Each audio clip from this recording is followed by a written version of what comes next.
Cours ARES, médecine et dentaire, partie mathématique, partie 1 sur 2, c'est parti. Question 1. On considère la fonction f définie pour tout nombre réel x différent de -1 par f de x est égal à x sur x plus 1. Donc on nous demande de trouver le domaine de définition de f rond f. Alors f rond f, c'est-à-dire mettre la fonction x dans la fonction x. Donc tous les x, on les remplace par la fonction. Le premier x, je le remplace par la fonction, le deuxième x, je le remplace par la fonction. Et ensuite on met sous le même dénominateur. Le 1 devient x plus 1 sur x plus 1. On assemble, on trouve 2x plus 1 sur x plus 1. Et ensuite on multiplie par l'inverse. Donc on retourne ce qui est ici. Et on obtient x sur 2x plus 1.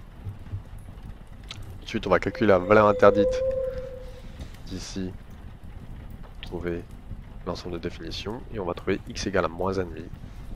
Donc le domaine sera R sauf -1 et -1,5. On garde le -1 de la fonction de base de f. Donc réponse B. Question 2. On considère le système linéaire. On a un système où t est une constante réelle non nulle et où les inconnus x et y sont également réels. Alors ici il y a eu une erreur pendant le concours, donc ils ont annulé la question. Mais nous on va la faire avec l'erreur rectifiée. Donc on remplace tous les t par -5. Pour savoir si c'est la réponse A qui est bonne, on va remplacer tous les t par -5. Et on va trouver un système comme ceci. Donc ici j'ai divisé par 4 parce que je vois que 16 et 20 sont dans la table des 4 pour qu'il y ait des valeurs plus petites. Ensuite j'ai fait la technique de combinaison. J'ai multiplié la ligne ici par 2 qui est le même coefficient devant et de signe opposé. Et ensuite j'ai pu additionner les deux lignes, ligne 1 et ligne 2. J'ai fait l'addition. Et on trouvera y égale 1/4.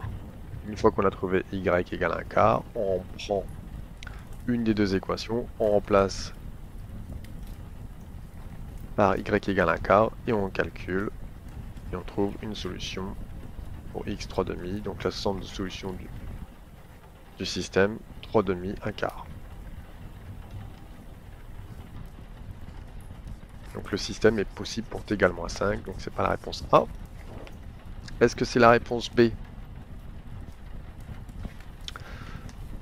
Donc ce coup-ci pour t égale -3, donc j'ai tout remplacé tous les t par -3, et on trouve 2 y différents. 2 y différents, donc le système est impossible pour t égale -3.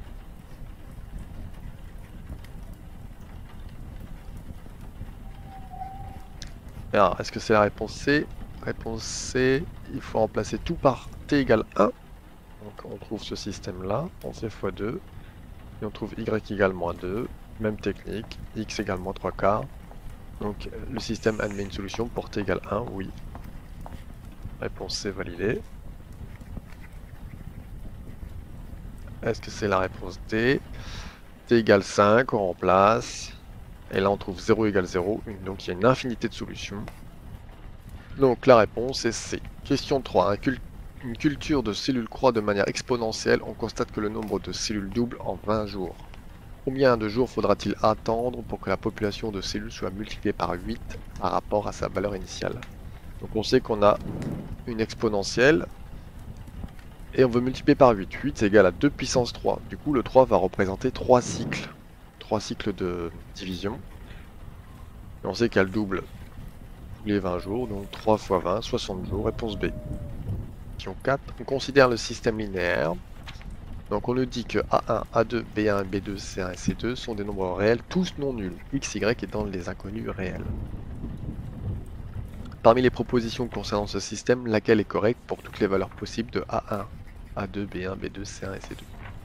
Donc réponse A, ce système admet toujours une solution, jamais de solution en 0, 0. Pourquoi c'est celle-là? Parce qu'une équation de deux droites, c'est une intersection, donc une solution. Si elles sont parallèles, on n'a aucune solution, et si elles sont confondues, on a une infinité de solutions.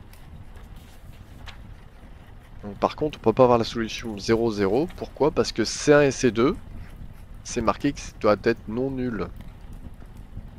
Donc si on remplace x, y par 0, on aura 0 égale C1 et 0 égale C2, et C1 et C2 sont non nuls, donc ça peut pas être la réponse P. Ensuite c'est pas la réponse C parce que ce système peut admettre autre qu'une infinité de solutions, si on a une intersection.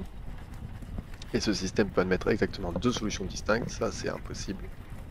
Question 5. Alors on considère la droite d'équation y égale x plus 1 et la parabole d'équation y égale x carré moins 3x plus 1. Que vaut l'aire de la région délimitée par ces deux courbes entre les deux points d'intersection?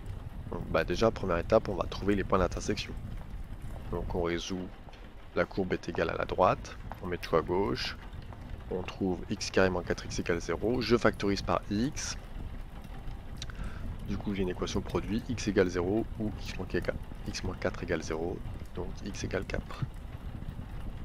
Et ensuite je vais faire l'intégrale entre 0 et 4 de la fonction qui assemble les deux. Primitive de x au carré c'est x3 sur 3. Primitive de 4x c'est 4x au carré sur 2 qu'on peut simplifier en 2x au carré. Je remplace d'abord par la valeur du haut, tous les x, puis ensuite moins la valeur du bas, mais comme c'est 0, 0 moins 0, ça fera 0. On calcule 64 tiers moins 3, 32. Du coup je vais trouver moins 32 tiers. Mes nerfs n'étant jamais négatives, donc ça veut dire que la courbe est en dessous de l'axe des abscisses. Donc là on va prendre le signe opposé, donc on va trouver du coup la réponse D. Question 6. On considère le polynôme P de x est égal à ax carré plus bx plus c, où a, b, c sont trois nombres réels. On sait que x est égal à 1, x égale 3 sont deux racines de p, et que p de 2 égale 2. Que vaut p de 0? Donc on va d'abord l'écrire la forme développée sous forme factorisée, sachant que x et 1 et 3 sont des racines. Et on sait que p de 2 égale 2, du coup je vais pouvoir trouver petit a. Je remplace tous les x par 2, et on sait que ça on doit trouver 2. On trouve a égale 2 après calcul. Donc la forme factorisée de p de x sera p de x égale moins 2 facteur de x moins 1 facteur de x moins 3. Puisqu'on cherche p de 0, on place les x par 0, paf, et on trouve moins 6. Réponse A. Question 7. Dans le plan muni d'un repère cartésien orthonormé, on considère le parallélogramme de sommet ABCD. Et on sait que alpha est supérieur à 50 et bêta supérieur à 4. Que vaut alpha et bêta? Donc là, il faut faire la formule du parallélogramme. Donc le vecteur AB doit être égal au vecteur DC. On calcule les coordonnées du vecteur AB. XB moins XA, YB moins YA. Et on trouve 3, 3.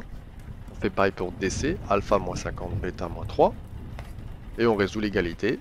Donc alpha moins 50 égale 3. On va trouver alpha égale 53. Bêta moins 3 égale 3. Donc bêta égale 6. Réponse C. Dernière question de la partie 1. Question 8. Dans le plan muni d'un repère cartésien orthonormé, on considère les points A, B, C, où le nombre réel x vérifie x supérieur à 0 et l'angle est égal à 30 degrés. Que vaut x? Donc là on va devoir utiliser les produits scalaires. Donc je vais d'abord calculer le vecteur AC, de coordonnées x0, et la distance c'est x au carré plus 0 au carré, le tout sur la racine, donc ça va me trouver x. Le vecteur AB, je trouve ses coordonnées x et 3, la distance, racine de la coordonnée x au carré, plus la coordonnée 3 au carré qui donne 9. Le produit scalaire, on connaît la formule, AB scalaire AC est égal à AB fois AC fois cosinus de l'angle, ici 30. Je dois retrouver le produit scalaire en utilisant la formule des coordonnées. Donc AB scalaire AC est égal à xx' plus yy', donc ici x c'est x, x' c'est x, donc x fois x plus 0 fois 3, j'ai mis ici. X fois x ça fait x au carré, 0 fois 3, 0. Et ensuite je remplace du coup dans le premier produit scalaire.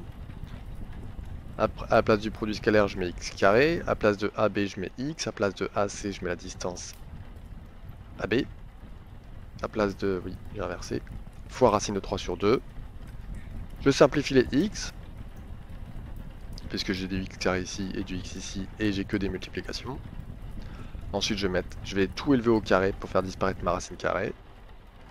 Donc la racine de 3 devient 3, le 2 devient 4, et la racine elle est supprimée pour rester x carré plus 9. Je développe mon 3 quarts. Je mets le x carré à gauche, du coup ça fera x carré moins 3 quarts de x carré qui me donnera 1 quart de x carré. Je simplifie les 4 puisqu'ils sont tous les deux en dénominateur, donc il me reste x carré égale 27. X égale racine de 27. ou moins racine de 27, mais comme on a dit que x était positif, je garde juste x égale racine de 27, et je simplifie racine de 27 en racine de 9 fois 3, on décompose avec un carré parfait, et du coup le 9, je sors de la racine pour donner à 3, racine de 3, réponse D. Abonnez-vous.